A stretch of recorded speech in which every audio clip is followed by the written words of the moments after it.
I'm actually not sure. What's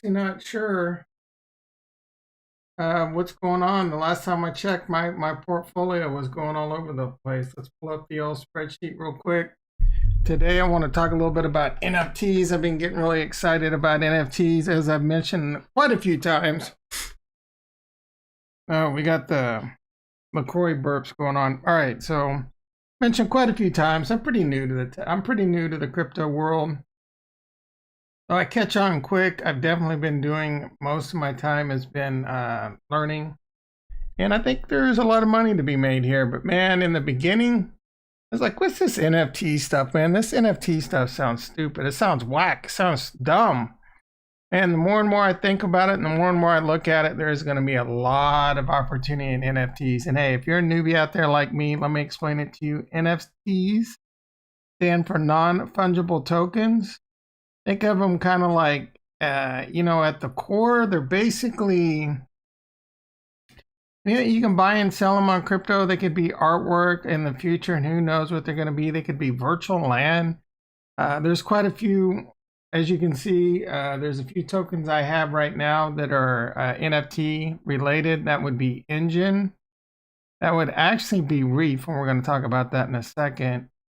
And I think I have another one. Oh, Decentraland Mana, man, that one's crazy. I was looking on the website. What is it? Ocean. Let me find it. Real quick. I got so many tabs open, it's driving me insane. Part of the headaches of being an engineer, right? You're always having Google stuff. All right, let's just yeah, so a couple of the videos, actually, before I get to that, a couple of the videos that I saw recently, and this one kind of opened my eyes. It was on Altcoin Daily, I believe it was yesterday. Definitely check that out. But they were covering some chick on Spotify. I'm sorry for not knowing your name. Some chick. Maybe it says it somewhere in here. I don't want to sound like a sexist. I just don't know her name. Anyway, they covered it, and it was talking about Mark Cuban and what he owns. And he's really big in NFTs. And I mean, it makes a lot of sense. I don't know if you guys have seen, what is it? Top Shelf. We can take a look at that. That is actually handled by the Flow token. I think I had that up. I mean, I'm just all over the board here. Let's take a quick look at Flow. And I actually considered, and I still might buy some Flow. This is Dapper Labs. And they are doing, let's say, what is it? Top Shelf? No, what's it called? NBA trading NFTs. I mean, I'm sure we can just Google that. Top Shot. There we go. Man, these cards are going like, these things are crazy. And when you think about it, I used to do a lot of trading cards, when I was young, baseball, football, and basketball. And even in like high school and college, man, it was still a pretty big deal. I would go around, try and find, and I know that's a pretty big thing now, but you go around and you try and find, like, I'd go to the grocery store. There was one grocery store that was right across the street from a card shop. Right there. I'd go in and I'd buy these cases, and they'd have them, and it'd be ones that have all these rare cards in it that were worth a lot of money. I'd go in there and buy the whole box for like $30, and I remember just walking it across the street and selling it for like 3 or 4 times that on the spot. It was crazy. They didn't happen a lot. And obviously there was a lot of people roaming around trying to do that, but that was definitely a side hustle back in the day. But these trading cards, Pokemon's a big deal. It's not really my world, but I see Logan Paul and a few other people and Andre talking about like millions of dollars for, are you kidding me? Well, imagine a digital NFT, right? And these top shots are crazy, and there's going to be artwork.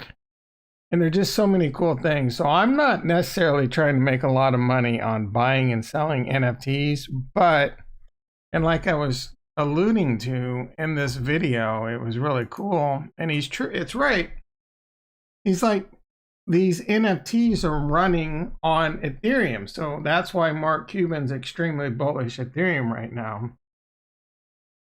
Well, going forward, I mean, on this channel, I'm extremely bullish Ethereum. I'm extremely bullish Cardano 88. That makes me want to sidetrack on another point about a BitBoy video I just watched. Maybe we'll save that for tomorrow, but he made it sound like it was really hard to buy Cardano. No, man, it's easy as hell to buy Cardano. Anyway, I would expect NFTs to start coming like on the Binance chain and all these other chains, depending on the project. And that's going to bring me to one of my next things, Reef, right? So I'm pretty bullish on Reef. You're not huge, you take a look at my spreadsheet. I only have like 100 of them. Very, very small percentage of my portfolio, but I'm bullish on it. And I didn't even notice this, and I'm still doing... Oh, okay, but not Binance.us. So this is one of the reasons I'm extremely bullish.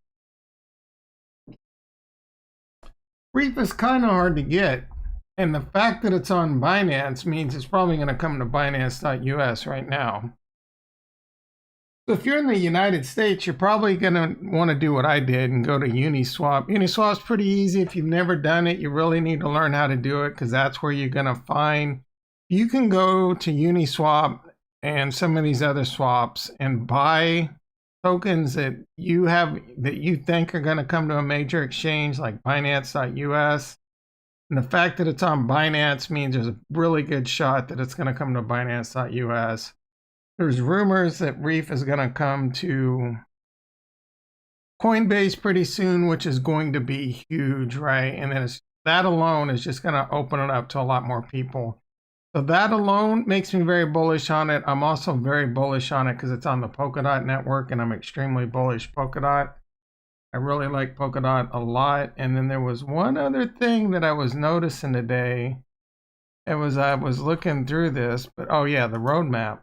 So part of the roadmap, so we're Q2 2021 coming up, and this is some of the stuff they have coming up, and then Q3 2021. NFT basket. Look, I don't know what that means, but need to kind of figure that out. I'll need to look into it more. And they got some Ethereum DeFi protocol integrations. That was Q3 2020. So yeah, I need to do a little bit more looking into what exactly this NFT basket is, and even some of this other stuff. Like again, I said I'm a noob. I don't even know what Moonbeam and Plasma is. Anyone knows what that is? Hit me up down below. Q1 2021, which is what we are now. Fiat gateway integrations. So does that mean something like Coinbase? That would be great. Binance, that's already kind of done, I believe. I don't know if it's going to come to the .us. But anyway, I'm very bullish on Reef. Small amount. I'm also very bullish. Like I said, I have Decentraland Mana in my portfolio. I like that one a lot. And it's just going to be about, like, if you go out there and you look and you try and find these tokens that you think are going to be successful NFTs. I personally think NFTs are going to be huge and a very good way to really propel your account if you can figure out which of the NFTs are going to be successful. I really am, and I'm still considering it. I'm just not sure. I'm still trying to figure this out. I mean, obviously, NBA Top Shots. Anything with the NBA is going to be huge. If they got that locked down, they're going to be locking down the NFL, other things. And they're going to have the access to get to a lot of big, really cool projects. Some of these I was seeing like this LeBron James one, I think is going for like $40,000 or something crazy, right? And so Mark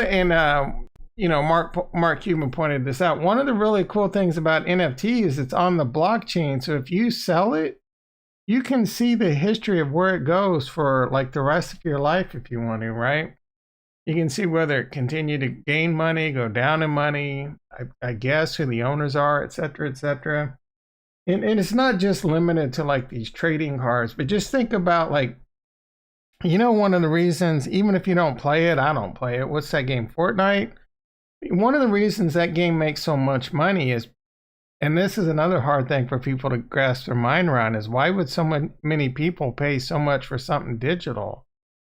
But I mean, people spend millions and millions and millions of dollars on like $2 sunglasses, $1.50 dances. There's this one game I play from time to time called Rust, and they have just like different skins that cost like $15 plus, and then the more, and they only offer them for a short time, and a lot of times they end up being worth hundreds, if not thousands of dollars in the later on if they become really popular. And speaking of Decentraland, what is the website? I can't think of it. Ocean. So Ocean Sea. There's a lot of stuff over here, a lot of things to buy. Even Elio Trades just dropped his super farm, and he has some really cool art. I didn't buy any, man. The stuff's kind of expensive. And again, I'm not really trying to figure out how to, I don't want to play this game, man. Play even in like cards. It's a hard game. This is something that's going to take a lot of skill to figure out. Just because it's an NFT doesn't mean it's going to go up in value. But one of the things on here was like virtual worlds, Decentraland. Like people, I played Decentraland just to check it out for a couple minutes over the weekend. I'm like, it didn't do much for me, but I could kind of understand why people would get into it. But look, you can get a plot of land in the game and then sell it, and they're selling it for mana. So I'm not 18,495 mana just for a plot of land. How much is mana again? So let's take a look. Decentraland mana, 30 cents. So what's 30? Like there's no way. Is that $6,000 for this? Are you kidding me? Does it tell you a dollar price? That's crazy, right? 482,000. That can't be right. That's $141,000. No one in their right mind is paying for that. Maybe they are. Like what? Man, I don't know. But so that's kind of cool though, because even like down the road, maybe leases to houses and car pink slips and etc. They might be NFTs. Like there's no reason for it not to. Anyway, yeah, I think NFTs are going to be big. What else? Oh yeah, Shamath Palatapatio. Elio Trades covered this one. He has a portfolio of NFTs, and apparently he's going to publish that soon. That's going to be really interesting to see what he has. And I think NFTs are going to be huge into the future. We already see it is coming. It's not just going to be Ethereum though, like Mark Cuban says. We'll see projects on Binance Chain with NFTs. We'll see them on Polkadot. I would assume we'll see them on Cardano. I'm not sure on that one though. But that's what I'm looking at. So before I forget, one of the reasons I was kind of sour on the Dapper Labs, even though I'm most excited about what their NFT is, just because I used to be in that world, is there's only 23 million circulating supply, but my understanding is they have an infinite pool. I don't know what that means. Does that mean they can just add tokens whatever they want? What's the rules for that? What's their limits? Et cetera. I don't know. So, I mean, if they just want to do a capital raise, they just add more. Like, there's a lot of unknowns there. What are they? They're $19, and they're pretty high up on the list. You can get them at Kraken. I almost bought some on Kraken, but I decided not to. And I'm just trying to see what their number is. Why doesn't it tell me? It tells me somewhere. Yeah, number 100 on the top 100. Let's take a quick look at what's going in the markets. We did have another, like it was about an hour ago, things started dipping, kind of like it looked like they might dip hard again, but then it kind of just stabilized off. Things are looking pretty good. Cardano was the one. It dropped down to like 84 cents again. Around 84 cents, so a low of about 83 cents. If it would have dropped down below 80, I'd probably try and buy it again. That would be scary. Things are looking like they're stabilizing again and kind of inching their way back up. I thought we might hit 50K today on Bitcoin, but we didn't do it. I'm not sure what's holding it back. I really didn't see any crazy news out there, but it's still looking pretty bullish, though it's still kind of just hovering around this line, this right around 48K area that it's having a hard time breaking. The same with Ethereum. It just keeps pushing up against around this 1900, 1850 to 1900 level, stopping out. Same way with Cardano, it keeps pushing up right around the 90 to 95 cent level. And then DOT is starting to do that right around the 27 to $30 level. I think by the end of this week, it could get pretty bullish. We'll have to see what happens with the stock market too. I'm kind of in the opinion, if the stock market starts getting hammered, we're going to see it in the crypto market too, and vice versa. If the stock market's doing really well, crypto is probably going to be doing pretty well too.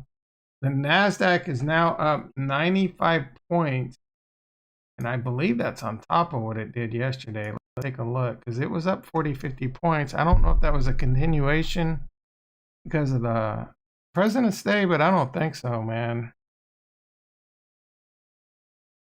Take a look at the 1 day showing red. What is going on there? That doesn't seem right. Yeah, so it was up. Yeah, I'm honestly not sure if that's a continuation or if that was up like 40, 50 today, and then when it closed at 10 and then reopened back from 0 back up to 90. I'm not sure on that, but either way, the Nasdaq's a rocking. E-mini S&P is up 27 points, which is actually pretty big. We definitely want to take a look at the VIX. VIX is only down about 0.16, but yeah, anyway, I'm going to wrap this up. We will be back tomorrow, 6:25 a.m. PST, 5 minutes before the market opens.